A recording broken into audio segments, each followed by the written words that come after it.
Vamos concentrar nosso pensamento em Jesus, em seu Evangelho, aos seus exemplos, e humildemente agradecer a Deus, nosso Pai, a Jesus, o Divino Mestre, o Divino Médico, a oportunidade de estarmos reunidos mais uma vez nesta casa, assim como se reúnem os trabalhadores, os que têm fé em outras casas, em outras instituições religiosas, que não necessariamente o Espiritismo, que possamos, em conjunto, aprender, trabalhar o aprendizado no nosso íntimo e que possamos, com o aprendizado, alavancar o nosso progresso rumo à felicidade, rumo à sabedoria e que possamos tirar um proveito muito intenso da palestra que hoje vai ser proferida.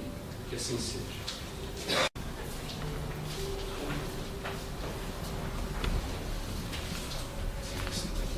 Lei de reprodução. Pergunta 688. Há presentemente raças humanas que diminuem, chegará um momento em que desaparecerão da face da Terra? É verdade. Mas outras tomarão seu lugar, como outras tomarão o da vossa um dia. No Evangelho segundo o Espiritismo, capítulo 17, sede perfeitos. Características da perfeição. Amai aos vossos inimigos, fazei o bem àqueles que vos odeiam, e orai por aqueles que vos perseguem e vos caluniam. Pois, se amais apenas aqueles que vos amam, que recompensa tereis? Os publicanos também não fazem isso? E se apenas saudardes os vossos irmãos, o que fazeis mais que os outros? Os pagãos não fazem o mesmo? Sede, pois, perfeito, como o vosso Pai Celestial é perfeito. Obrigado. Então a gente vai falar um pouco sobre os animais conforme a doutrina espírita. E a gente tem um grupo de estudos aqui na cidade, né, que se chama Núcleo Espírita Irmãos dos Animais. A gente se reúne toda terça-feira das 7h30 às 9h na sede da USE, lá na Padre Teixeira, com a 9 de julho. E faz um pouco mais de 2 anos que a gente tem estudado sobre esse assunto. A princípio a gente imagina que não tem tanta informação assim na doutrina, mas conforme a gente vai estudando, a gente vai vendo que tem vários trechinhos assim dispersos em várias obras que a gente muitas vezes nem imaginava, né? Então a gente vai reunindo esses trechinhos e a gente consegue formar pelo menos um pouco do entendimento sobre os animais, né? Bom, rapidamente, então só pensando no reino animal na matéria, né, materialmente falando, o reino animal é dividido em diversas classes, né, em diversas categorias que a biologia chama de filos. Então, só para vocês terem uma ideia, a partir da esponja do mar já é considerado um animal. E conforme, né, os filos vão aqui se desenvolvendo, a gente vê a diversidade de seres, de formas, de complexidade que tem o reino animal. Até chegar nos cordados, né, que aqui tem essas diversas classes que são os que a gente mais conhece, né? Todos os peixes, os répteis, os anfíbios, as aves, os mamíferos, inclusive a espécie humana para a biologia é colocado dentro do reino animal, né? Então a gente vê o quanto o reino animal é complexo, diverso, mas o nosso intuito é estudar esses seres conforme a doutrina espírita, né? Conforme a parte espiritual, né? Verificar se eles são mais do que a matéria, se eles são mais do que um corpo físico. E só para a gente ter um entendimento, então para a biologia, animais são seres que são pluricelulares, né? Então já são mais complexos, né? São constituídos de várias células, que se locomovem, né?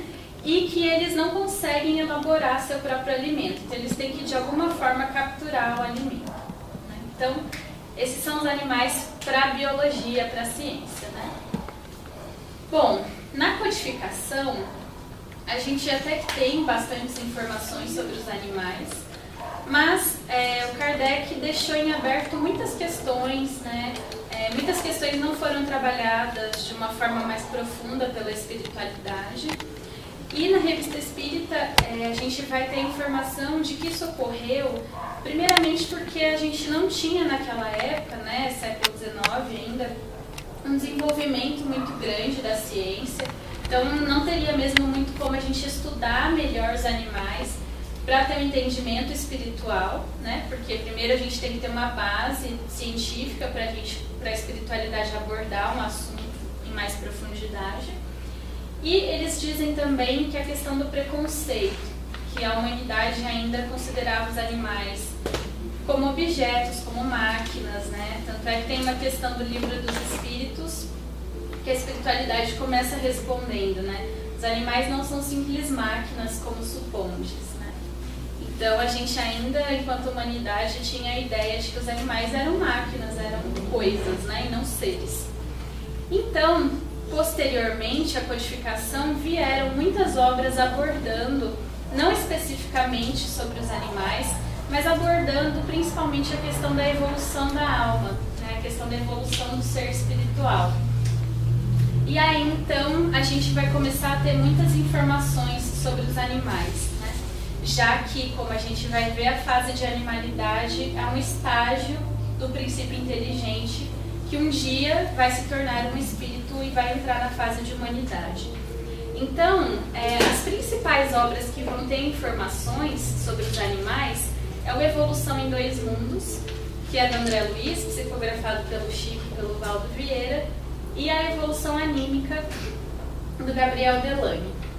Então, assim, a gente no grupo a gente estuda muito, principalmente pelas obras clássicas, pela codificação e pelas clássicas. Então, esses dois livros são, né, os que têm mais informações. Também tem outras inúmeras obras do Chico, da Joana de Ângeles, do Emmanuel, né? Porque a Joana de Ângeles aborda muito também essa parte de evolução anímica nas obras dela, né, da série psicológica. Mas às vezes a gente vê, por exemplo, Alvorada do Reino, que é um livro do Emmanuel. A gente não imagina, né, assim, que vai ter alguma coisa sobre animais. E tem um capítulo em que ele vai falar sobre os animais, né? Então é muito legal porque a gente acaba descobrindo muitas obras que a gente nem imaginava. E aí, mais recentemente, tem surgido algumas obras que abordam especificamente sobre os animais, e em geral são obras que vão fazer uma reunião, né, de todas as outras, do que foi falado nas outras obras clássicas sobre os animais, né, tipo uma coletânea, assim. E uma das mais completas, né, e sérias é a questão espiritual dos animais, que foi escrita pela doutora Irvênia Prada, que é uma veterinária, era professora de veterinária na USP de São Paulo. Bom, então ao decorrer da palestra a gente vai ver alguns trechinhos, algumas informações de algumas dessas obras, e aí vocês vão ver como realmente tem muita coisa pra gente estudar, né? Bom, então pensando nos animais espiritualmente, vocês já se perguntaram se eles têm alma, se há alguma coisa além da matéria? O que vocês acham? Vocês já se perguntaram sobre isso? Vocês já tiveram curiosidade de ler na codificação alguma coisa a respeito disso? Já? Então, principalmente a gente que tem algum animalzinho em casa, começa a gerar, né, despertar o interesse, gerar dúvidas, né, sobre eles. Então a gente acaba em algum momento se perguntando se na doutrina espírita tem algo a respeito dos animais, né? Bom, então a gente, para todos os assuntos na doutrina espírita, mas principalmente sobre a questão dos animais, é muito importante a gente observar, né? Então, e o Kardec se utilizava muito disso, né? Para verificar uma informação, para construir seus raciocínios, ele sempre partia da observação. Então, né, fazendo da mesma forma, vocês convivendo com os animais, vocês identificam se eles têm atos inteligentes, se eles se utilizam da inteligência, vocês já repararam como que eles agem?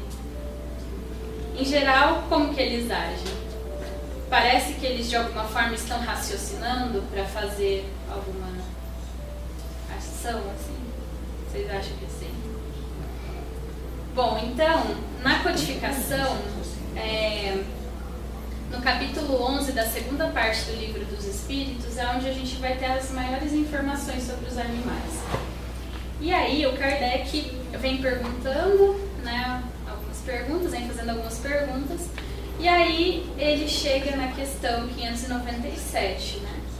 E aí ele vai concluir o raciocínio que ele veio tendo das outras questões. Então ele comenta, né, na questão, já que os animais têm uma certa inteligência, que faculta uma certa liberdade de ação, então eles de alguma forma têm um certo livre-arbítrio, né?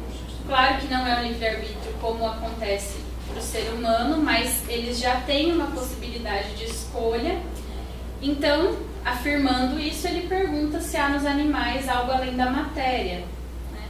E aí a espiritualidade diz que sim, que existe um princípio independente da matéria e que sobrevive à morte do corpo, né? Então, aí o Kardec pergunta se a gente poderia dizer que esse princípio independente da matéria seria uma alma. E aí a espiritualidade diz que sim, né? Dependendo do que a gente considera como alma, mas que seria uma alma inferior à alma do ser humano, né? Mas esse termo inferior não é num sentido negativo, mas sim porque, de fato, quando a gente compara um animal e um ser humano, nós temos atributos a mais do que eles, né? A gente tem um livre-arbítrio muito maior, uma inteligência que permite uma liberdade de escolha muito maior, né? A gente começa a discernir entre o certo e o errado, entre o bem e o mal, né? Então, os animais, nenhum animal tem isso. Então, de fato, o nosso ser espiritual já está num degrau acima, né? Num nível evolutivo à frente. Mas então, né, dado tudo isso, que os animais agem com uma certa inteligência, ou seja, eles combinam informações, eles se utilizam da sua vontade para um determinado ato, então esse ato a gente pode considerar como sendo um ato inteligente. Já um ato instintivo, ele ocorre sem o raciocínio, né? Ele ocorre automaticamente, espontaneamente. Então os animais são almas, né? São seres espirituais que a gente já pode chamar de almas. E aí, então a gente pode se perguntar, já que os animais são almas, será que eles estão em evolução? Ou eles vão ficar perpetuamente nesse estágio evolutivo? Será que eles foram criados como animais e vão ficar para sempre como animais? O que vocês acham? Vocês já se perguntaram sobre essa questão? Acho que eles evoluem, né? Então, principalmente naquelas duas obras que eu mostrei para vocês, a Evolução em 2 Mundos e a Evolução Anímica, né, a gente vai ver que, de fato, nós fomos criados simples e ignorantes na condição de princípio inteligente. E aí nós fomos evoluindo, estagiando na matéria nos diversos reinos, inclusive no reino animal, a partir, no caso aqui da Terra atualmente, a partir das esponjas do mar. Aí a gente já considera que aquele ser espiritual tem uma alma, aquele princípio inteligente tem uma alma, e ele vai percorrendo todo o reino animal até que, né, talvez ele passe para outros planetas mais evoluídos, e aí ele vai chegar num momento evolutivo em que ele vai ter condições de se tornar um espírito de fato, né? Então aí ele vai poder começar a encarnar na espécie humana. Então, o ser espiritual, ele vai passando pelos diversos corpos da matéria, né? E assim ele vai evoluindo, até que em algum momento ele consegue entrar na fase de humanidade, e aí vai percorrer toda a fase de humanidade, até se tornar um espírito puro, e assim por diante, né? Já que a evolução não tem fim. Então, eu vou passar um trechinho para vocês daqui a pouco, da Joana de Ângeles, em que ela descreve um pouquinho dessa trajetória do ser espiritual, né, passando por todos esses reinos da natureza. Mas antes eu vou passar um videozinho aqui para vocês, para a gente ver um pouquinho dessa questão da inteligência. Before you say anything, take a look in the mirror. Pigs are not what you think. They fit into the palm of your hand and are carried away in a bulldozer. We eat them by the millions, but they restore their numbers in less than a year. They can save human lives and strike fear in our hearts. Pigs are smart, strong, tasty, and here to stay. Now science goes beneath the skin, revealing the secrets of one of man's oldest and wisest friends, the pig.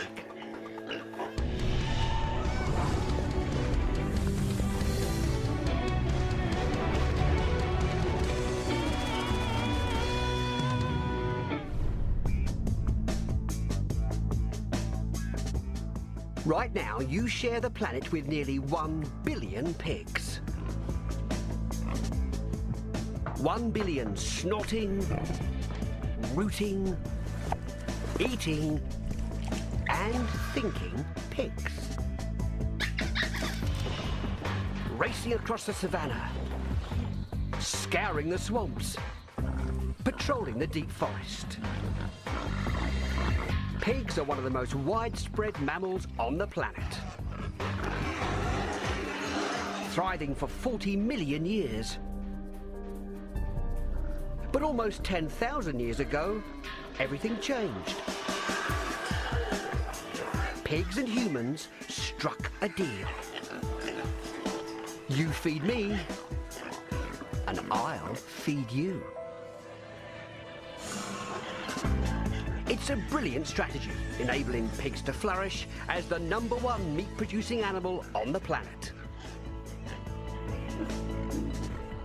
But scientists say pigs aren't just great in numbers. Their intelligence is remarkable as well. Inside the skull, a pig's brain looks similar to a small version of a human brain. Grooves and foldings indicating intelligence. Well-developed structures controlling powerful sensory systems, problem solving, and emotions. And at Penn State University, researchers can test a pig's brain power in surprising ways. This pig is performing a video game, using a joystick to manipulate a red ball into a blue border. If the pig succeeds, it gets a treat. No pig has ever interfaced with the modern world in quite this way. Stanley Curtis leads the experiment. This is a task that is completely outside the realm of experience of these pigs or any pigs. The pig quickly learns the joystick manipulates the red ball. And guiding it into the blue border means a meal.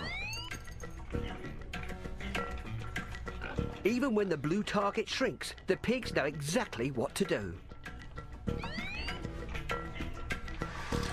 Chimpanzees can also solve this puzzle.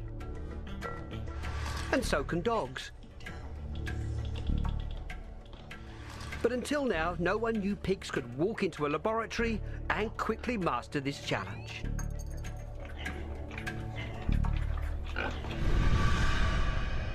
Many farmers say pigs are smarter than other barnyard creatures.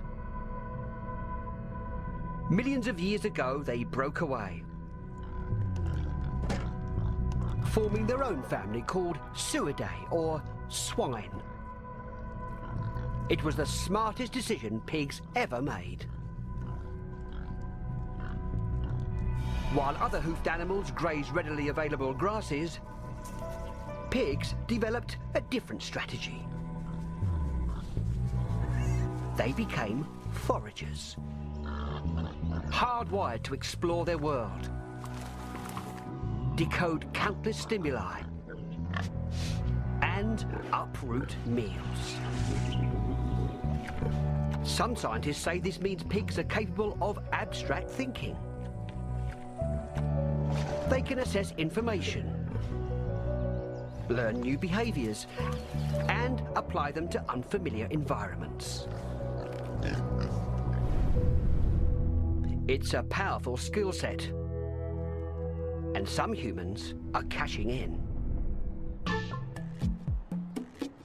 Meet Priscilla Valentine, the leader of Valentine's Performing Pigs. Well, good morning, kids. Everyone should take a new look at pigs. They are not just pork chops. Priscilla and her husband Steve raise, train and perform Vietnamese pot-bellied pigs. Time to go to work. They're preparing for a show at the American Pet Expo in California, one of the largest pet shows in America.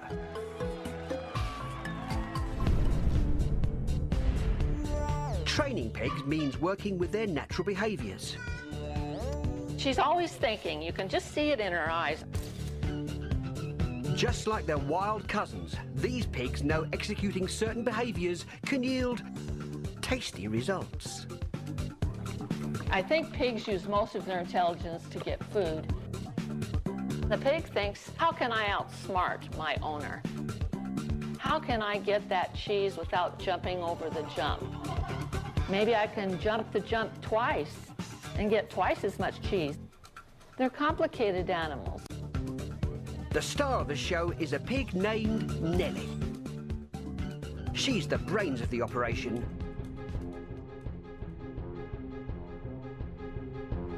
Okay, there's your pins, Nellie. Nellie was simply supposed to knock the bowling balls down. And one time she didn't, and she used her snout to knock the balls down because she figured it out. Well, the idea of the trick is to knock the pins down, so why does it have to be a ball? Do we have a strike, Nellie? Do we have a strike? Yay! Mudslinger! In Denver, Colorado, another pig shows off his intelligence. Good boy, are you ready to go to work? This is Mudslinger, Can you shake hands? a 10-month-old pot-bellied pig that's already learned 40 different behaviours. Donk! Mudslinger's learning to weave between my legs, and at 10 months old, this is absolutely amazing how fast he's learned this trick. John Vincent is an aerospace engineer, That's it. but he also leads a performing troupe called Top Hogs. What are you gonna do if I walk backwards? Oh, yeah. Pigs love to be mentally challenged. They love to learn. They don't just go through the steps of a behavior, they actually think through it. They see the beginning and the end, and then they figure out how to get there. Good boy. Well, I realized how smart pigs really are when one of the pigs was rolling a golf ball to the hole, and he was having trouble getting it in the hole. Well, he knew the point of the trick was to get the ball in the hole. Mudslinger actually pushes the golf ball over and then lifts the hole up and puts it over the golf ball. Good boy. Some scientists believe this problem-solving ability means pigs are capable of what's called the ability to see an objective and imagine new ways to get there.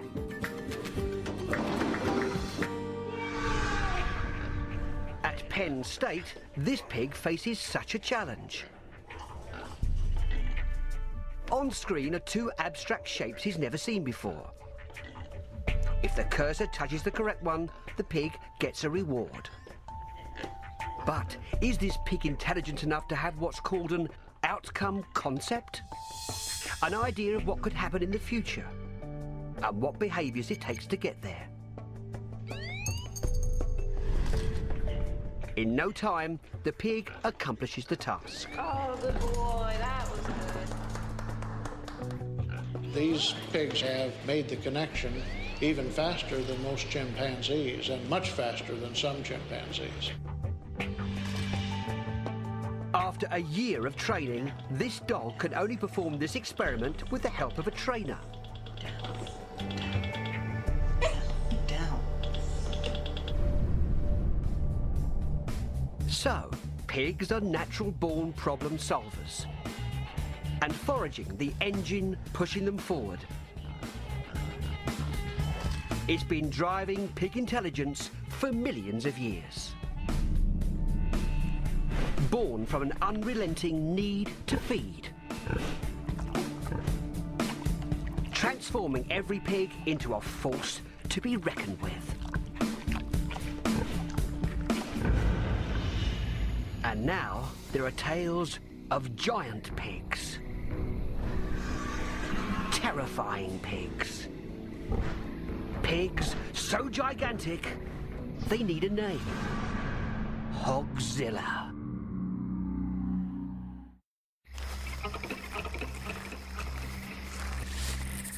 In the swamps of Florida, this man is lost.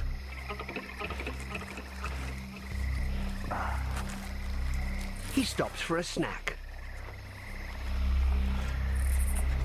The smell of aerosol cheese hangs in the air. He senses something is nearby.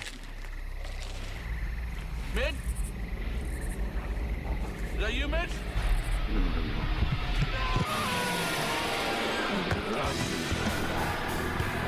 Welcome to Hogzilla, the movie. A fictional film inspired by a very real pig. Hunter Chris Griffin shot this monster hog. He claimed it was almost 4 meters long and weighed over 450 kilograms. The photo became an internet sensation, and the legend of Hogzilla was born. Some adult farm pigs, called hogs, can reach incredible size, over 450 kilograms. But wild pigs have never been documented at this size. So, is this creature a freak of nature or a new breed of super pig?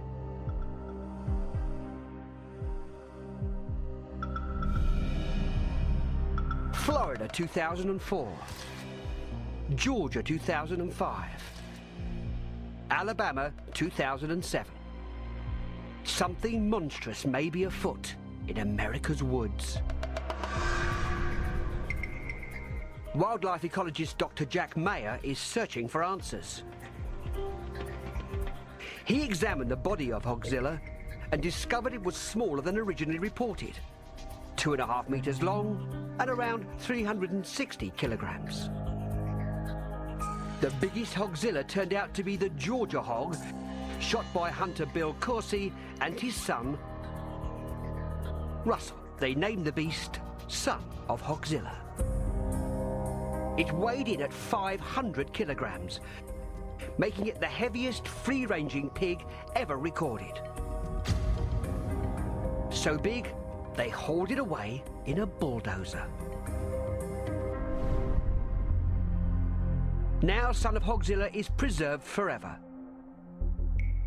and the secret to its survival may lurk within countless pigs. Bill, good to see you. Good to see you. Hey, Bill, good to see you again. Bill Kersey is in He looks a little South different, doesn't he? Carolina to pick up his trophy and learn the truth about this giant hog.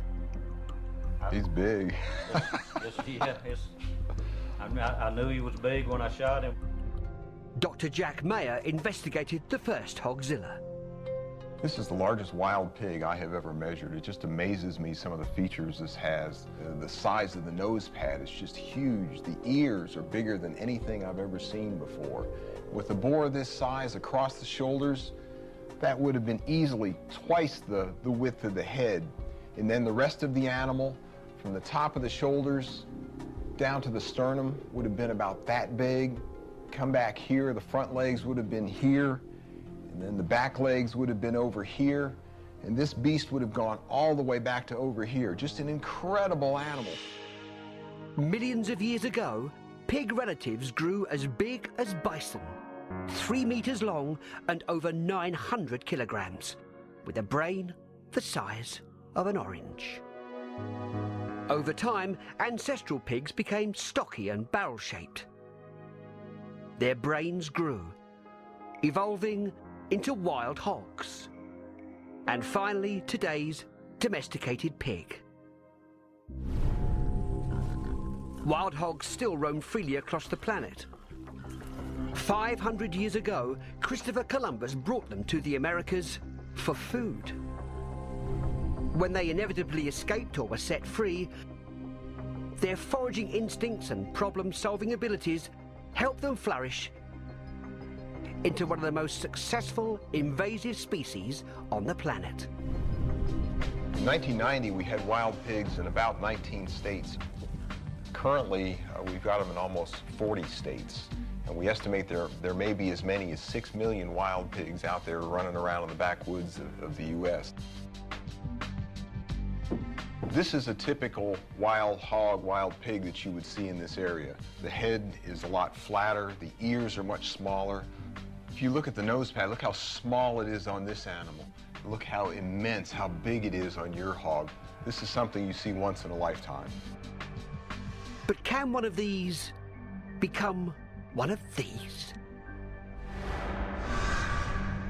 Jack believes the answer may be locked in a pig's skull.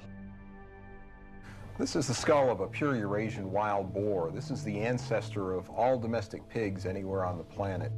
The first clue is this wild boar's perfectly straight profile. That is nature's perfect shovel. These guys live by rooting, and this enables them to survive in the wild. The skull of a farm-raised pig looks very different. There are 1 billion of these on the planet right now. You'll notice that it has a very dished dorsal profile in contrast to the straight, flat dorsal profile of the wild boar. This different profile is a clue to the origins of Hogzilla. Farm pigs feasting on lots of food always have a scooped-out profile, while wild pigs foraging for every meal have an almost perfectly straight profile. But the critical player is a third kind of pig. Not domestic, not wild, but the escape artists. Farm pigs searching for greener pastures. They're called feral hogs, and how they survive in the wild reveals the hidden power of every pig.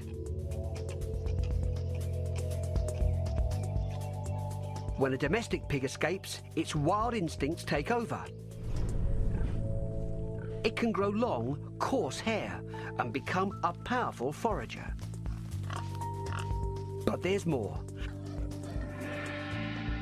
The skull of a young domesticated piglet that escapes can actually change shape over time, reverting to the form that resembles its ancestor, a wild boar. And if a feral piglet is captured early enough, its skull can actually change to a shape resembling a farm-raised pig. Jack thinks this unique ability to morph the skull is one reason pigs may survive in the wild better than any other domestic animal. Pigs are the only ones that have this ability within one animal's lifetime change this dramatically. Of all our domestic animals, pigs go wilder quicker than anything else that's out there. Pigs are the ultimate survivors. Jack believes these hogzillas are actually domesticated pigs grown to gigantic proportions on the farm. Then they escaped or were released into the wild. But because they're pigs, they can live on as giant feral hogs.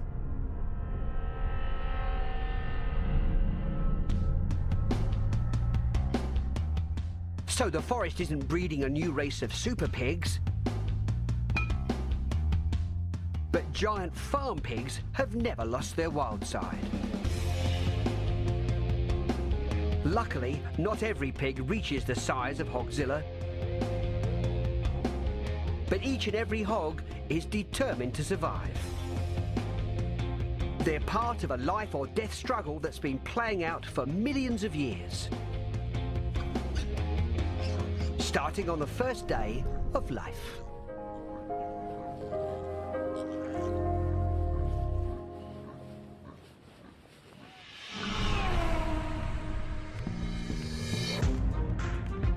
For pigs, life is a competition. Every day a new challenge in the fight for survival. An endless race to make it big. Beginning on day one. Dr. Anna Johnson studies pigs at Iowa State University. Iowa's home to approximately 3 million people and 17 million pigs. Make that 17 million and one. You can see her ears are pinned back. Her eyes are open, and pigs can both see and they can also hear when they are born. From the moment of birth, this piglet is on its own. In those first few hours, these little guys are very, very busy. They have to free themselves from the sac, they have to break the umbilical cord, and they have to find the teat line. You can see she's a little shaky on her legs still, but remember, she's a newborn. I mean, human babies can't do this. Over the next 2 hours, a dozen more piglets appear, one every 10 minutes.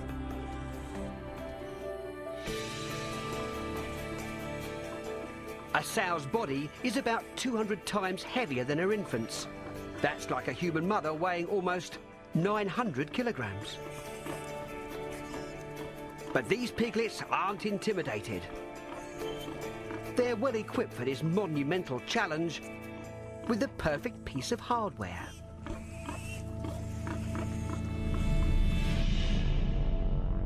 Every pig that's ever been born has one. A snout.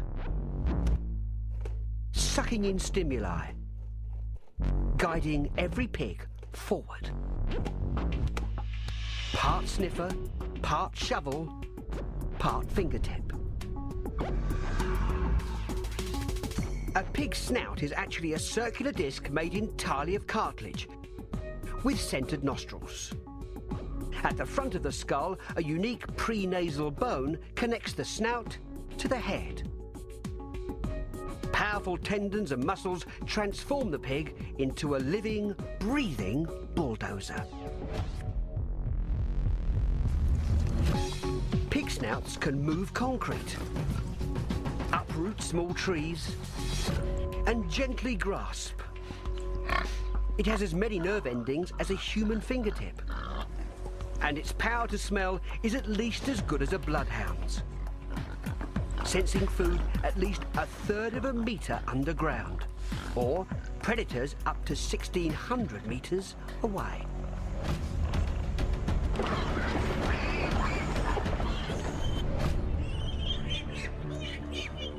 In Iowa, these piglets now smell their mother's milk. They begin a process called teat sampling, searching for the most productive nipples. The pigs battle with each other. So even the runt of the litter is armed with a powerful weapon. 8 tiny daggers. The teeth are aptly called needle teeth. They are very, very sharp. No other mammal is born with teeth that can injure its own kin.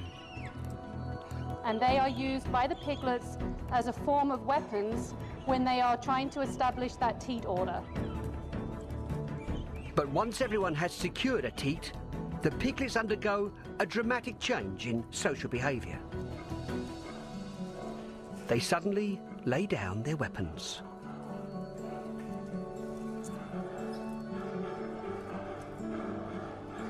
From now on, they only focus on the teat in front of them, forsaking all others. It's called teat assignment, and an experiment confirms this newfound civility. Anna marks the piglets in order of their newly assigned teats. Then she pulls them off. We're going to get them all confused. We're going to put 7 in one spot and 3 we're going to pull off, and then we're just going to let them be, and we'll see what happens.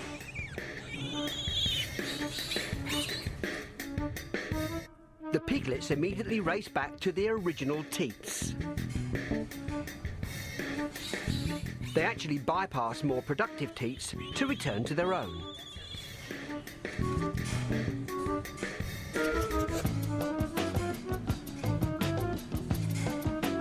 It's nature's brilliant strategy for keeping peace in the pen, preparing pigs for life in a complex society.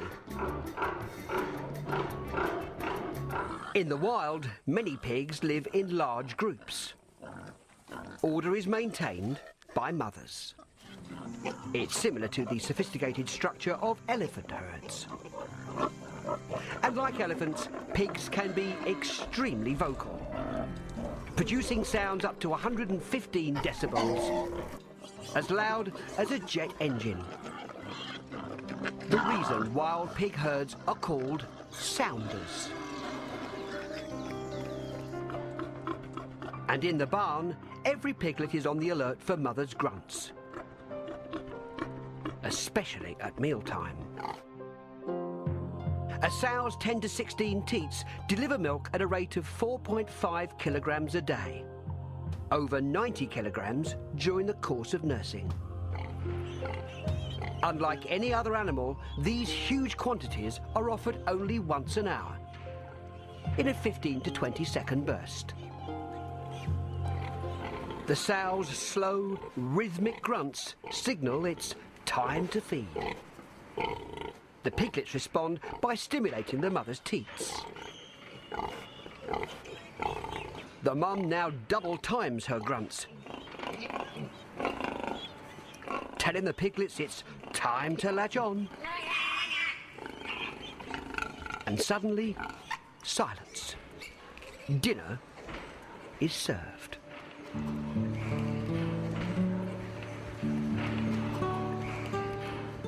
15 seconds later, it's over.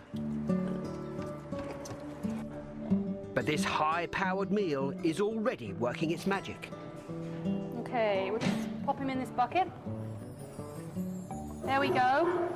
It's 2.6 pounds. In 6 months, he'll weigh 265 pounds. And that would be the equivalent of you having a baby today weighing about 8 pounds. And in 6 months' time, that baby would weigh around 800 pounds. Can you imagine that? Having a half-ton child running around your house at 6 months of age. I can't imagine that. So, pigs are world-class animals.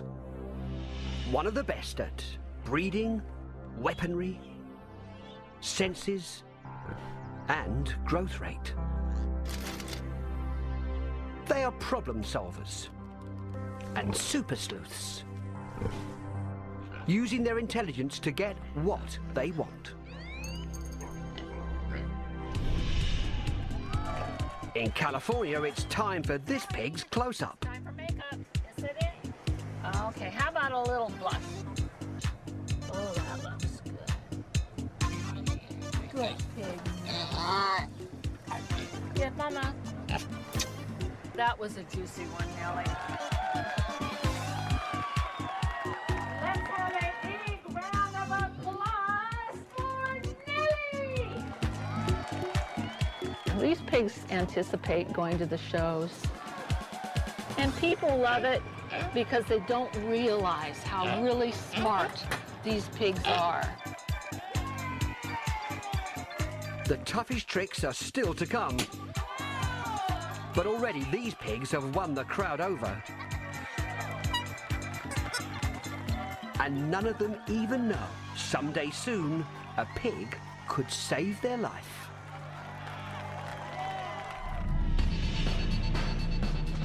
Pigs are more like us than we realise. On the surface, we couldn't look more different. But beneath the skin, pigs are virtually our body double.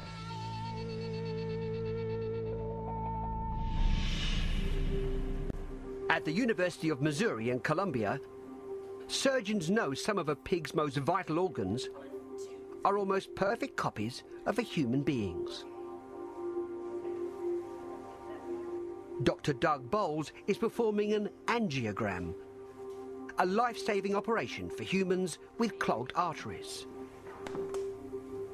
Every day, 10,000 people die from heart attacks.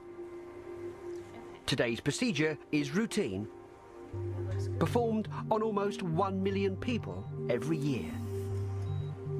And because pig hearts are so similar to humans, they're invaluable to researchers. Pig anatomy is, their coronary anatomy is almost identical to humans. In fact, every coronary device that goes into humans has to go through pigs first as a regulation. They're the ideal model for humans. Our hearts are so alike because humans and pigs are both relatively placid creatures. We're not too fast or too muscular, which means we have similar circulatory demands, making pigs' bodies a window into human anatomy. Good girl. Go. Here we go. These scientists in Columbia, Missouri are studying exercise and heart disease. Dr. Harold Laughlin leads the research. We use these pigs for a number of reasons. They have hearts that are very similar to ours, and the way that their coronary arteries are situated is just like ours. Come on. Wild pigs can run 15 meters per second, slightly faster than an Olympic sprinter. We tire at the same rate, inhaling almost the same amount of oxygen, pumping blood at almost the same pressure. You're almost finished. Stop. But to understand how our two species could be so similar, we need to take a closer look. X-rays, MRIs and CAT scans reveal a complete picture of a pig's internal structure.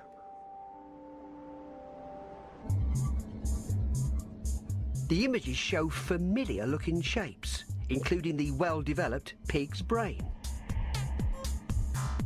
and a near-human heart.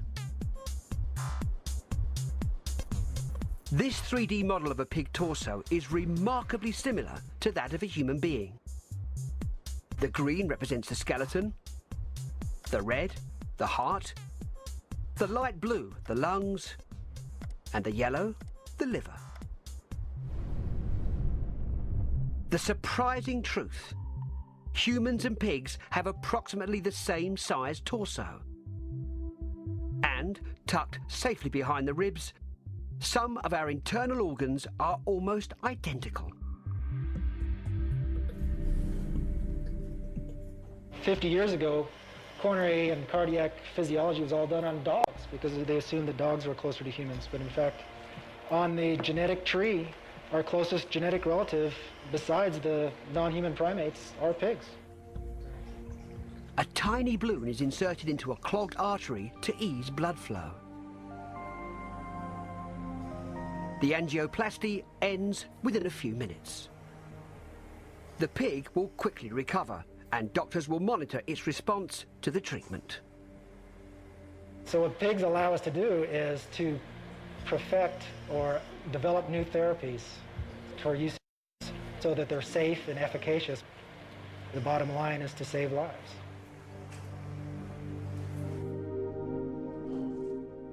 And piglets like these may someday become the greatest lifesavers of all: organ donors.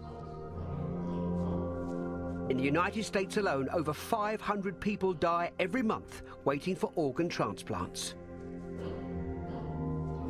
But these pigs may be coming to the rescue. Missouri's Dr. Randy Prather runs an experiment straight out of science fiction.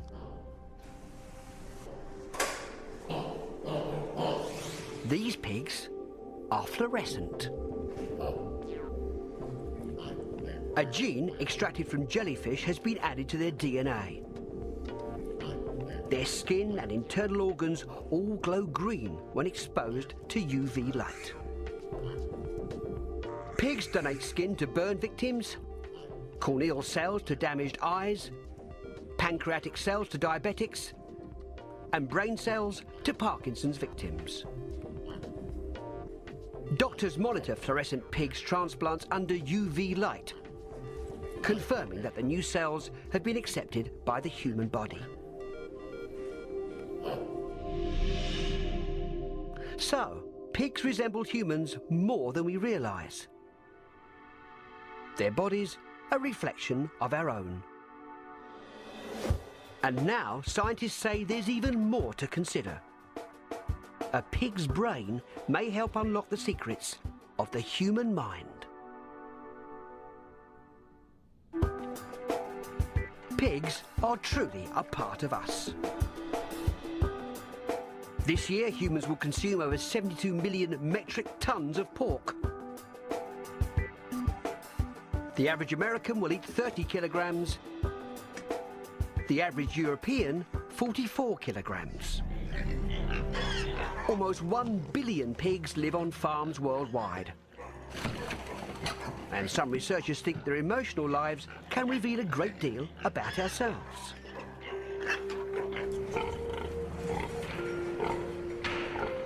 One of the most stressful chapters of a farm pig's life is weaning.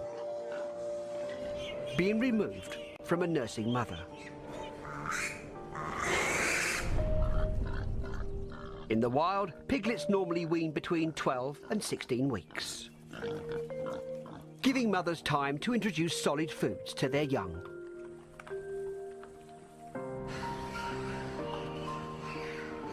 But on many farms, especially in the United States, piglets are weaned as early as 2 weeks old. Scientists say pigs and humans are deeply affected by traumatic events early in life. And prematurely weaned pigs are revealing how stress can impact a young brain, triggering a cascade of life-changing events. Come here, little one. Come here. Dr. Anna Johnson and her team perform an experiment. These male piglets are prematurely weaned, stressed, and meeting for the first time. Within moments, 2 of them are at each other's throats. They're biting each other. They will bite the sides of their faces. They're going to bite round the ears. They're going to bite round the front legs.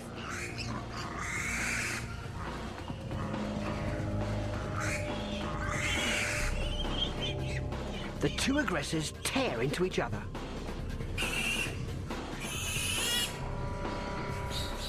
Violent battles like these could continue off and on for up to 48 hours, until dominance is established and the piglets finally collapse.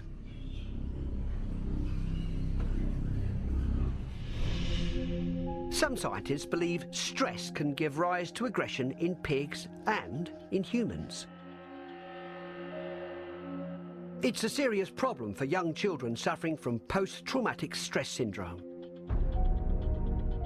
To learn more, we need to go inside a pig's mind. At the centre of a pig's brain is the hippocampus, a vital control centre for emotions and memory.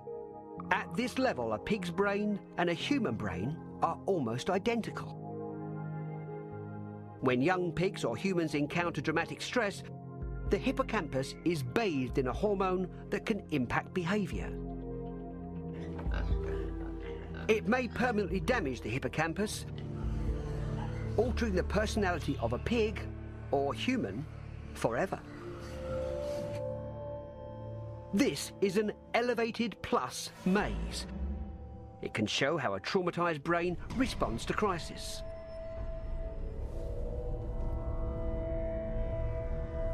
At the Norwegian School of Veterinary Science, this stressed pig, prematurely weaned, is placed in the middle of the maze, 1 metre off the ground. 2 arms are shielded by plexiglass. The other 2 have no protection. The prematurely weaned piglet only moves between the closed arms, never entering the open areas. Dr. Ingelis Andersson monitors the testing. This is exactly what we expected from a stressed pig, early weaned pigs. They have a higher level of fear than pigs that are weaned at a normal age. Now Inglis introduces a non-stressed piglet weaned at a normal age.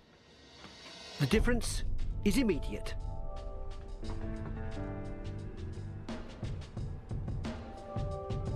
This piglet comfortably explores all 4 arms of the maze. Fantastic. This is a really confident pig with a very low level of fear. Shows a completely different behavior than the last pig. Studies like this are discovering stress can cripple a young, intelligent brain. Also in Norway, another experiment shows how trauma affects memory and learning.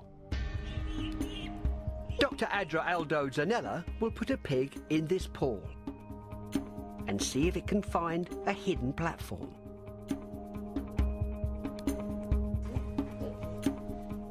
I am absolutely fascinated about the emotional life of the pig. We know very little about it. The first test subject is a non-stressed pig. Pigs are excellent swimmers, and this one instantly starts exploring the pool. She shows no sign of stress, and after 1 minute, finds the platform. Very nice. Well done. A second trial occurs 10 minutes later. This time, the piglet dashes straight for the platform. Very nice. Let's get out the pool. Yeah, she's brilliant. She did really, really well. Well done. Over the next half hour, the piglet proves it knows exactly where to go. But what about a pig that's been stressed? This one is prematurely weaned, taken from its mother at less than 3 weeks of age. It's noticeably shaking. Hello, piggy. Let's go for a swim. When the pig enters the water, it immediately panics.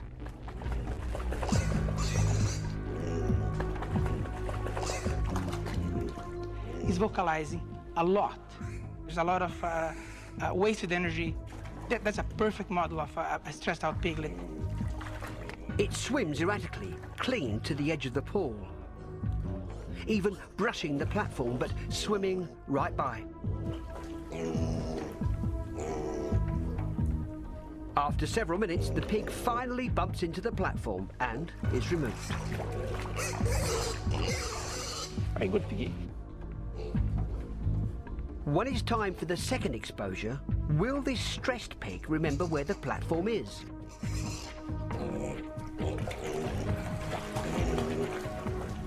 He turns for the platform, then veers off. There's no sign he knows where to go. The trial repeats every 10 minutes with the same results. This pig has not learned that the platform is over here in the previous exposure. It's going around in circles. Traumatic stress can result in paralyzing fear, severe memory problems, and unbridled aggression. Powerful indicators of how trauma can damage the brain of pigs and humans. Think about the pig in a farm as a complex creature. We think about the world as a community, and the pig is part of our community. So who really is man's best friend? Pigs are our life-saving partner in medicine and a nourishing part of our diet. Their wild side always at the ready.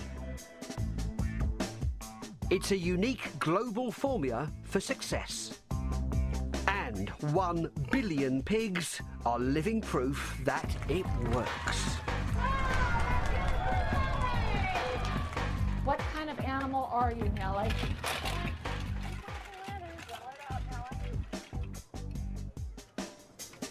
And we have an H. And we have an A. Nellie, what kind of animal are you? And we have an M.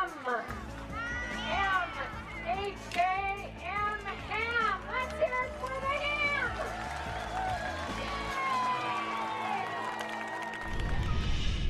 Pigs are intelligent,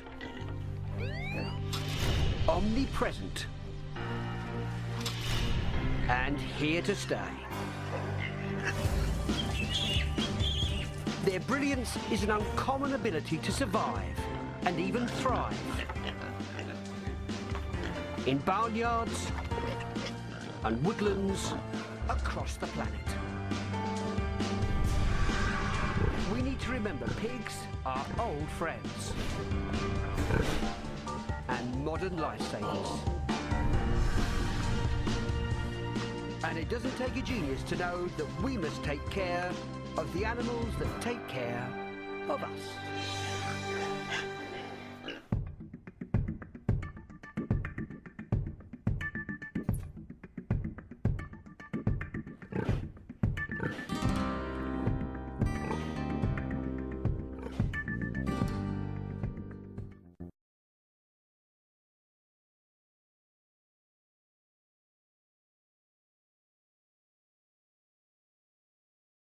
Então dá pra gente perceber o quanto algumas espécies realmente já têm um nível de inteligência que se manifesta, né? Então na realidade a inteligência não é da espécie, mas é do ser espiritual que está encarnado naquela espécie, que tem, né, uma complexidade, tem órgãos para se manifestar essa inteligência. Bom, então, aí sobre essa questão da evolução do ser espiritual, né, como eu comentei com vocês, a gente então vai começar a estagiar, né, o ser espiritual criado por Deus vai começar a estagiar no reino mineral, nos seres inorgânicos.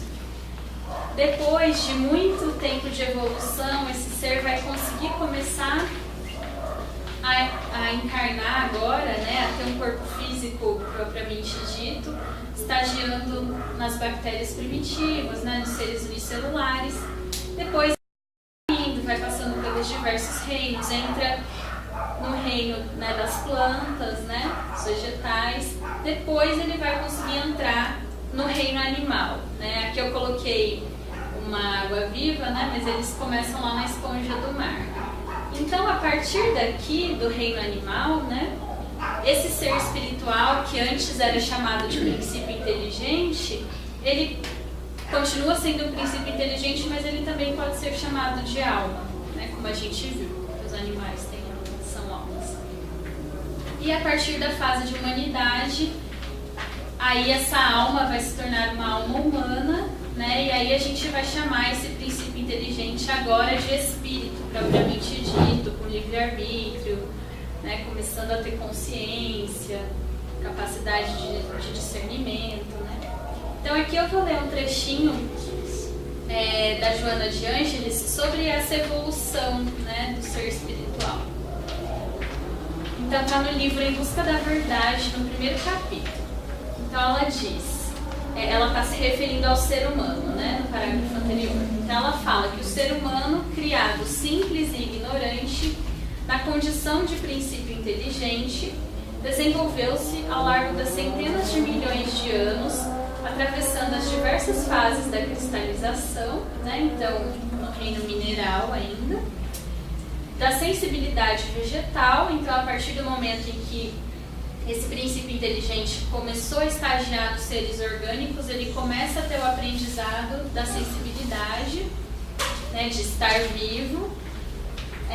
Depois da percepção instintiva animal, né, quando agora o princípio inteligente é uma alma, até alcançar a consciência e a inteligência humanas. Aí sim, agora o princípio inteligente é o espírito propriamente dito. estagiando momentaneamente na experiência virtual que lhe estava pré-determinada e que seguirá logrando conquistas mais grandiosas. Ou seja, a partir do momento em que o ser se torna um espírito, entra na fase de humanidade, ele começa a desenvolver a consciência, a inteligência ainda mais, né? Com mais riqueza, com mais complexidade. Agora ele tem um pensamento, né? Então ele tem essa experiência virtual de imaginar, de construir, de discernir, já que ele vai escolher, e uma escolha é sempre uma projeção de cenários para um futuro, né? Escolha é sempre no futuro. E ele vai continuar se desenvolvendo cada vez mais. Então todos os seres estão destinados a essa evolução, né? E a fase de animalidade é um ponto muito importante porque é um ensaio para a entrada na fase de humanidade, né? Bom, então pensando na fase de animalidade em si, que é a proposta, né, da gente estudar um pouco sobre os animais, vocês acham que o princípio inteligente ou essa alma animal, quando está nessa fase evolutiva, já consegue ter sentimentos? Já consegue ter sensações e sentimentos? Do que a gente observa, a gente já consegue pensar que sim, né?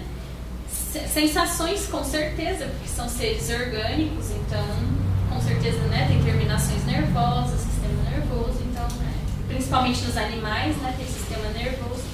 Então com certeza vão ter muitas sensações. E sentimentos também.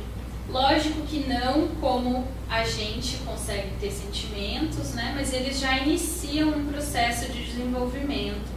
Né? O Emmanuel vai falar no livro Emmanuel, né, que os animais já têm seus afetos, né, já têm gosto pela beleza, sentimento de paternidade, de amparo ao próximo. A gente vê muitas vezes os animais se doando para o seu tutor ou até mesmo para outros animais, né? Então a gente consegue identificar pela observação apenas que de fato já há, né, essa complexidade nessa fase evolutiva, principalmente nas espécies de aves e mamíferos, que a gente consegue observar mais, né? Essa complexidade. E vocês acham que eles pensam? Pelo menos em alguns momentos eles raciocinam?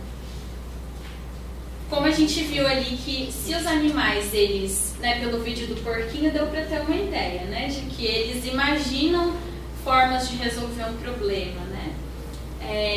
E se eles têm uma certa inteligência e eles têm uma certa liberdade de ação, é porque de alguma forma eles conseguem ter um pensamento, ter um raciocínio, né?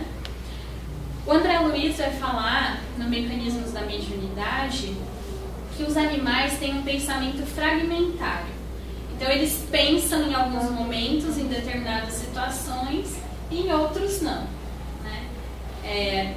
A gente não sabe muito bem como é isso, talvez quem estude veterinária, essa parte do cérebro, né, talvez tenha um pouco mais de elementos, mas a gente, né, não sabe muito bem. Mas, de fato, em alguns momentos eles conseguem construir um raciocínio, né? Por isso que eles já também não são só instintivos, né? Agem pela inteligência. E, por conta disso, né, de toda essa complexidade, então, de sentimentos, de pensamento, de raciocínio, vocês acham que os animais conseguem se reconhecer? Vocês acham que eles entendem que eles são indivíduos? Não espíritos, né, no caso, princípio inteligente, alma, mas que eles existem enquanto indivíduos? Vocês acham que não? Eu acho que sim. Né, assim, dá para perceber que eles comem principalmente aves e mamíferos, espécies de aves e mamíferos. Eles conseguem começar a compreender que eles são um ser diferente dos outros seres. Né, que, por exemplo, eu sou a tutora dele, eu não sou ele é ele, né? Então começa esse desenvolvimento da consciência de que se é um indivíduo, não de que se é um ser espiritual, de que se é uma alma, né? O princípio inteligente na fase de animalidade não consegue entender, né, ter elementos para raciocinar que ele é um ser espiritual. Isso é só na fase de humanidade, né? E aí é muito interessante porque o André Luiz, no Evolução em Dois Mundos, ele vai comentar um pouco dessa questão de que existem algumas espécies que já têm um certo nível de, ele chama de substância mental consciente. Então eles já estão começando a desenvolver a consciência. E em 2012 foi lançado o Manifesto de Cambridge, que foi produzido por 26 neurocientistas internacionais. E eles chegaram à conclusão de que todas as aves, todos os mamíferos e algumas espécies, como por exemplo de polvos, que eles têm consciência. Então, eles entendem que eles existem, que eles são indivíduos, e eles têm consciência de que eles sofrem, de que, né, alguém pode prejudicá-los, eles têm consciência, né, de sentimentos, então eles sentem, né? Principalmente os mamíferos, eles vão dizer que têm reações de prazer, de alegria, de tristeza muito semelhantes à do ser humano. Então, dá pra gente perceber o quanto essa fase de animalidade já é muito complexa, né? E a gente, agora que a gente começa a compreender tudo isso, quem de fato são esses seres, né? Quem de fato são os animais. Então, né, o princípio inteligente na fase de animalidade já tem muitas conquistas e vai conquistar cada vez mais, até entrar na fase de humanidade, né? E por conta disso, então, por isso que a gente já começa a desenvolver muitos laços afetivos com os animais, né? Porque de fato já há uma interação muito grande entre os animais e o ser humano.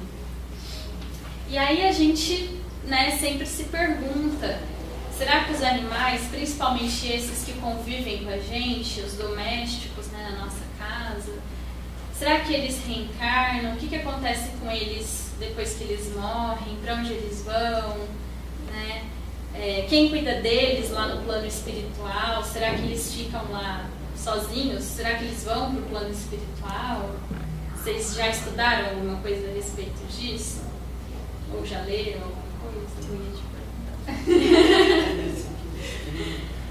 perguntar. Eu lembro que quando eu comecei a me interessar por esse assunto, foi porque o meu cachorrinho tinha morrido, né? E assim, é muito consolador a gente ter um entendimento de quem são os animais espiritualmente, né? E principalmente para a gente entender que esses laços de afeto, eles são duradouros. Uma vez que a gente realmente estabeleceu laços de afeto com os outros seres, independentemente se é o ser humano ou se são os animais, esses laços vão sempre existir, né? Claro que com o ser humano é uma interação diferente, né? Porque nós estamos na mesma fase evolutiva, então a gente já tem uma complexidade maior, já tem, né, é um outro tipo de relacionamento. Mas, independentemente, os nossos laços com os animais continuam também, né? Já que eles são seres espirituais que estão em evolução, então eles têm que reencarnar, né? Senão como é que se daria essa evolução deles? Então, no livro Jesus e o Evangelho à Luz da Psicologia Profunda, que também é um livro da Joana de Ângeles, no capítulo Renascimentos, ela vai dizer que todos os seres vivos experimentam os renascimentos sucessivos, né? Então, todos os seres vivos reencarnam, inclusive os animais, né? Então, eles vão ter várias existências na matéria, né? Cada hora em um corpo físico diferente. Conforme eles vão evoluindo, vão passando por espécies diferentes, né? Até entrar na fase de humanidade. E aí, é muito interessante porque na Revista Espírita, de agosto de 1858, tem uma comunicação em que eles vão dizer que ao redor da família espiritual humana tem um cortejo de animais, né, que acompanham essa família. Então, muito provavelmente nós temos uma família espiritual, inclusive de animais, que conviveram com a gente em outras existências nossas, né? Em outras existências dos animais. Então, provavelmente, eles estão há várias encarnações nos acompanhando. Então, eles podem sim reencarnar com a gente, na nossa família. E provavelmente é o que acontece, né? Tem o caso do Dom Pedrito, que era o cachorrinho do Chico Xavier, que desencarnou E aí, alguns meses depois, o Emmanuel, né, estava com o Chico, e aí o Chico percebeu que estava sendo seguido por um filhotinho de cachorrinho, né? E aí, então, o Emmanuel fala para o Chico que aquele era Dom Pedrito que estava voltando para ele. E aí o Chico, então, recolhe o filhotinho e deu o nome de Brinquinho, né? Essa história é o Divaldo que conta e a Irvênia Prada relata no livro dela, A Questão Espiritual dos Animais. Então, o Dom Pedrito, né, desencarnou e voltou em outro corpinho, né, de outro cachorrinho, filhotinho, mas o ser espiritual era ele, né? Então isso é comum de acontecer. A doutora Irvênia Prada narra no livro dela que a espiritualidade em geral tenta mesmo trazer os animais de volta para o mesmo lar da família humana, desde que tenham se desenvolvido laços de afeto verdadeiros, né? Porque isso ajuda na evolução do animal, né? Se ele já tem familiaridade com aquelas pessoas, já tem laços de afeto, então é mais fácil, né, para eles darem prosseguimento. Mas é claro que em algum momento eles vão ter que passar por outras experiências, né? Em outras famílias, em outras situações, até mesmo talvez em outros planetas mais evoluídos, né? E a gente também, né? A gente também tem que, em algum momento, se abrir para receber outros irmãozinhos, né? Pra gente não ficar numa relação tão egoísta também, de querer só aquele animalzinho. A gente tem que pensar nisso também, né?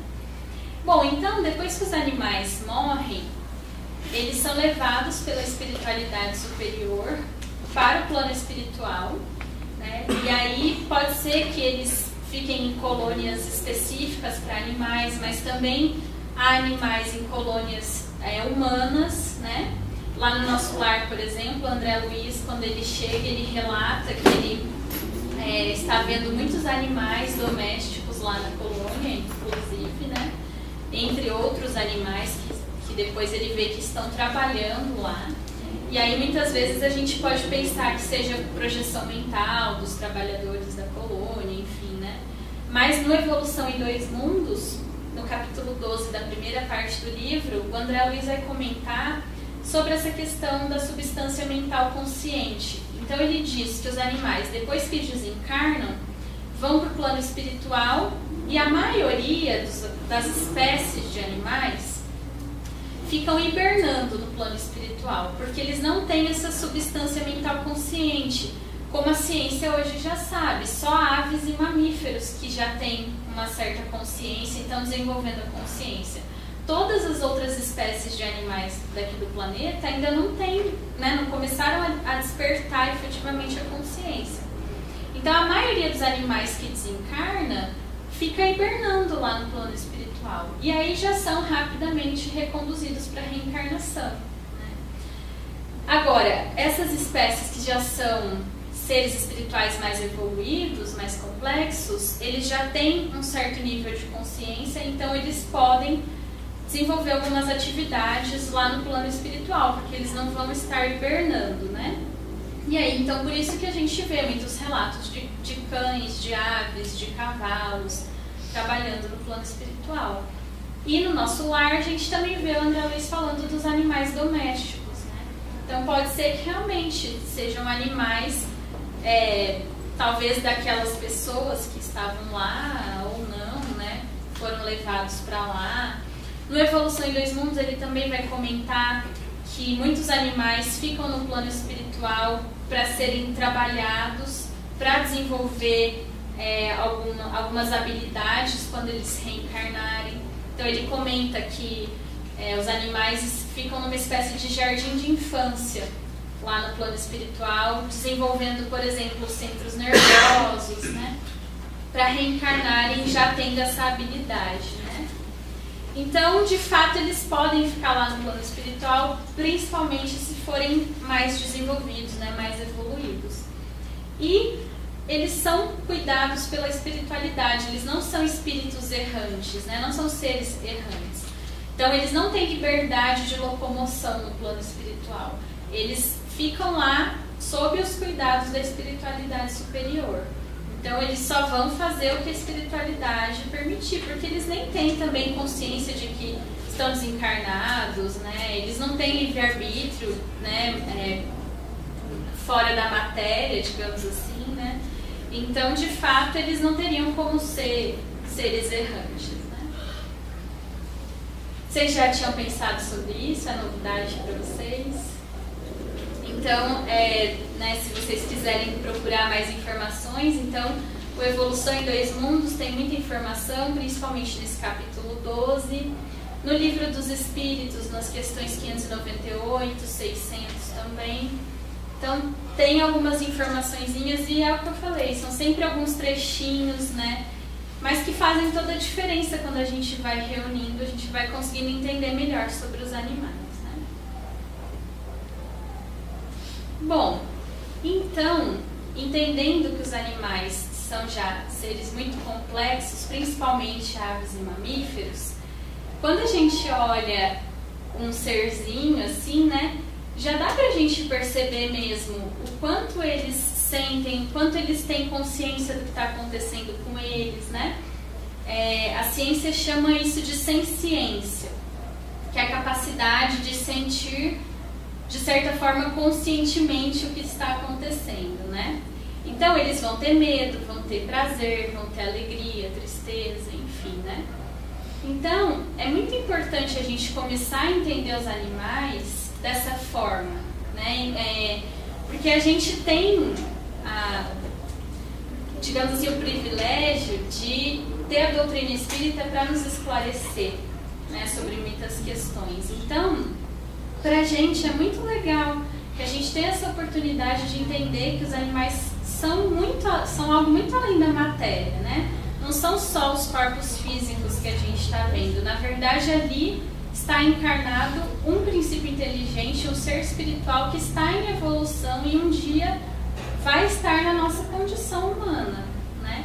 Então é muito legal a gente ter esse entendimento e a gente começar a se abrir para essas novas ideias, que na verdade não são tão novas assim, né? Porque a codificação está aí há mais de 150 anos, né?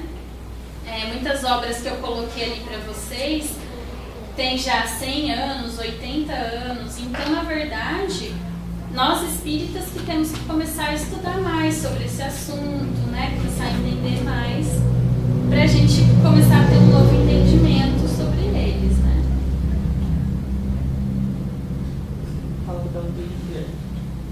Então, essa foto, não sei se vocês se lembram do acidente que teve em São Paulo, no Rodoanel, faz 2 anos.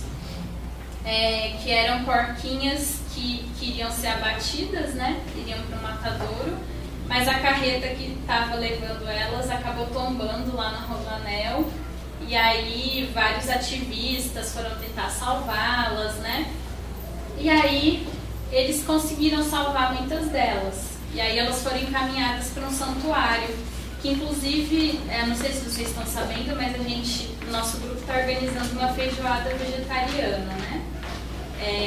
E aí parte da renda da nossa feijoada vai para esse santuário que abrigou essas porquinhas. Hoje elas estão muito bem, né? Mas então assim, essas porquinhas elas iriam ser mortas, né? Pra gente se alimentar. Então, culturalmente a gente foi desenvolvendo esse hábito, né? Enquanto humanidade. Mas particularmente eu acho que a gente não tem que se sentir mal com isso, porque foi uma escolha que a humanidade foi fazendo, né? Talvez a gente não precisasse ter se alimentado deles, porque a mãe do Chico, no Cartas de uma Morta, ela comenta que a humanidade de Marte nunca se alimentou dos animais, eles nunca tiveram guerras, e eles se desenvolveram assim como a Terra, começaram como um planeta primitivo. Então, é uma escolha que a humanidade foi fazendo, eu também não sei porquê, né, que a gente foi decidindo dessa forma, mas em algum momento a gente vai conseguir, né, mudar isso, porque de fato não dá para pensar num planeta de regeneração, num planeta, né, em que o bem vai predominar e a gente ainda matar os animais, sendo que eles são seres em evolução que sofrem, que têm consciência de que estão sofrendo, né? Então é muito legal que a gente vai ter essa oportunidade, a gente tem cada dia mais, né, de se abrindo para esse assunto, entendendo e procurando, né, novas formas de se relacionar com todos os animais, né, com todas as espécies. Bom, então, entrando nessa questão do sofrimento, por que os animais sofrem, que eu acho que é uma questão que a gente às vezes também se pergunta, né, porque de fato, acho que a gente pode dizer que todos os animais de alguma forma sofrem, né. Bom, como eu comentei com vocês, os animais eles não têm ainda um livre-arbítrio, né, muito significativo. Então, eles não têm ainda o discernimento entre o certo e o errado, entre o bem e o mal. Então, eles não têm expiação.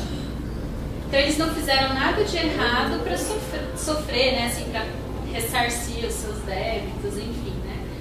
Então, todo o sofrimento pelo qual eles passam, ou é decorrente das ações do homem, das escolhas do homem, que poderiam ser evitadas, né? Ou é por força das coisas, como é colocado no Livro dos Espíritos, né? Na questão 602. Então, há uma certa dor-evolução, né, para todos os seres vivos, para os animais também, que são situações adversas, próprias dessa fase de animalidade, próprias da natureza, né, do nosso planeta, que vão impor para eles situações difíceis, em que eles vão ter que, talvez eles passem fome, porque eles vão ter que procurar o seu alimento, né? Talvez eles não encontrem água, porque aquela região é muito seca. Então, enfim, tem diversas situações que eles vão passar mesmo, e que isso estimula o ser a realmente preservar a sua existência, né? Conservar a sua existência, estimula o desenvolvimento da inteligência, porque eles vão ter que, de alguma forma, ir desenvolvendo um raciocínio para procurar resolver aquela situação adversa, né? Até mesmo começa a desenvolver a resignação, a paciência, de forma embrionária, mas começa, né, a se desenvolver. Só que o problema é que a nossa humanidade hoje já tem um nível intelectual bom, né?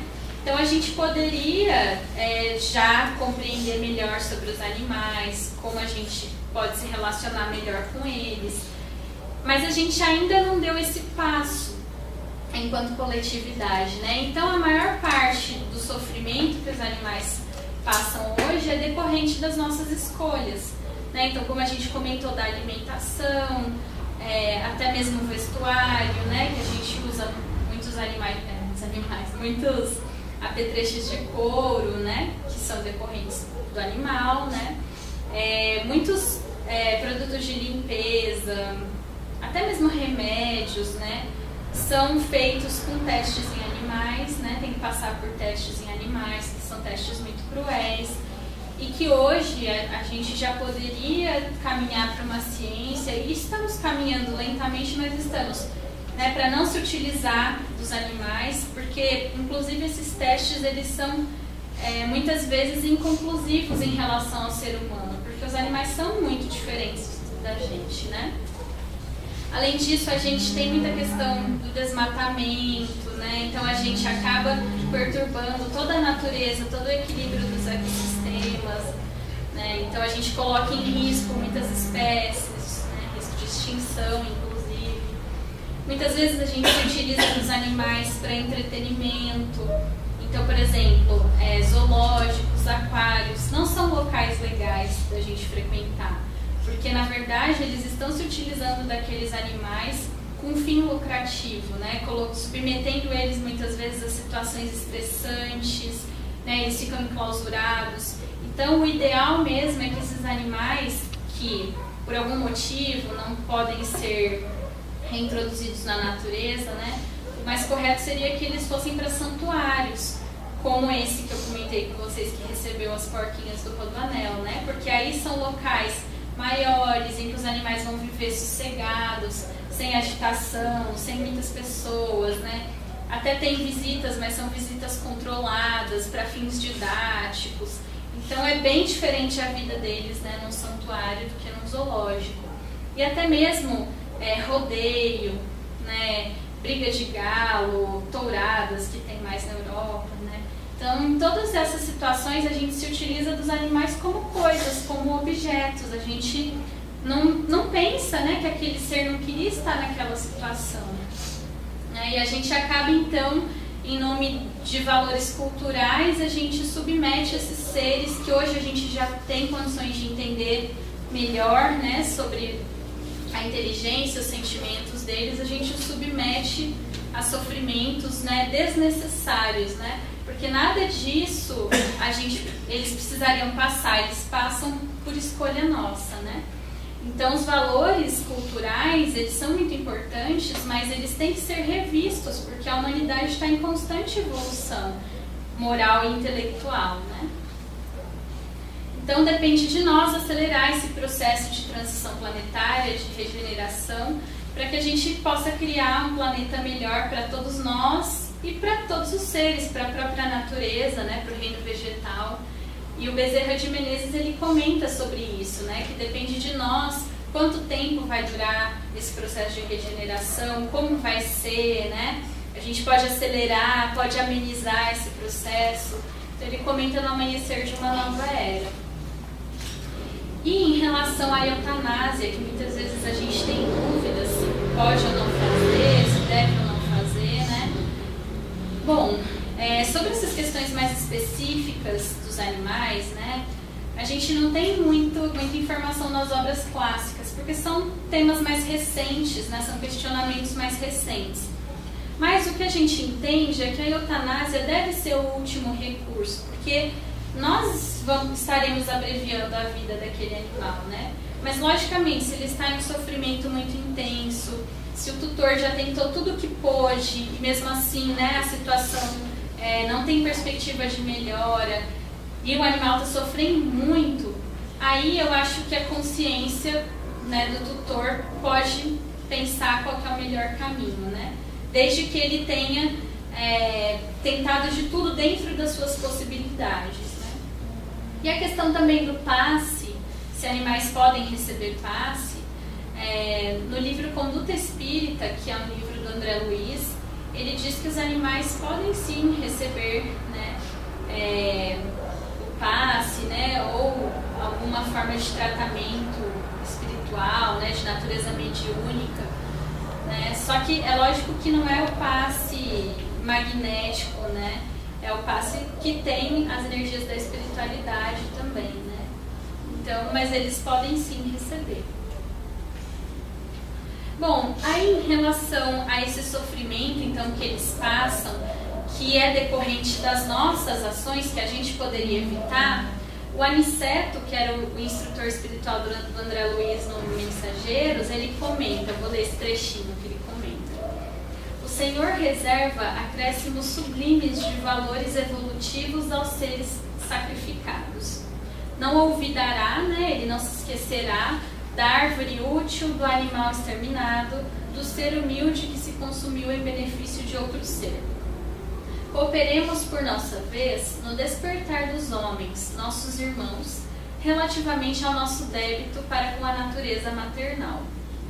Ensinemos aos nossos irmãos que a vida não é um roubo incessante, em que a planta lesa o solo, o animal extermina a planta e o homem assassina o animal, mas um movimento de permuta divina, de cooperação generosa, que nunca perturbaremos sem grave dano à própria condição de criaturas responsáveis e evolutivas.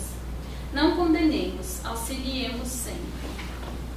Então, pelas informações do que o Aniceto nos traz, né, esses animais e a própria natureza, né, que estão sofrendo por ação do homem, né, que a gente poderia evitar, eles terão de alguma forma uma recompensa evolutiva, né, por esse sofrimento que eles estão passando, que seria desnecessário, né, para eles.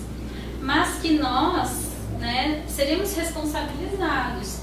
Então a gente tem que começar a tomar consciência, né, de que uma alimentação baseada em origem animal, né, acaba nos trazendo malefícios, né, muitas doenças, como muitas referências internacionais hoje, né, já colocam.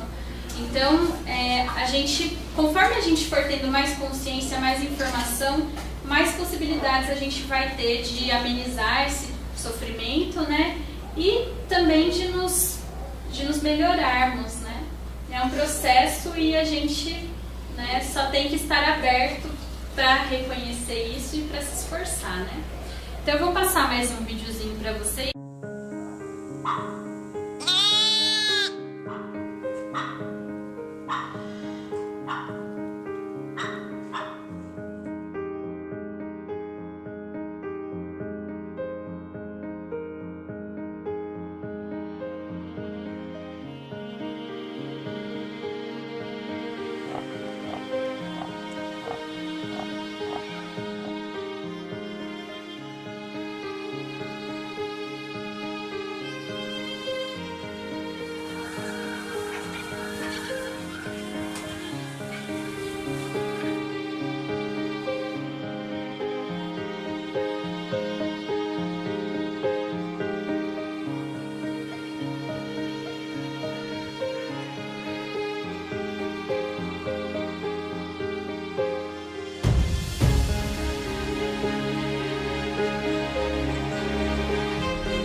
E aí eu só vou ler um trechinho do Alvorada do Reino que eu tinha falado para vocês, livro do Emmanuel, e aí a gente já finaliza.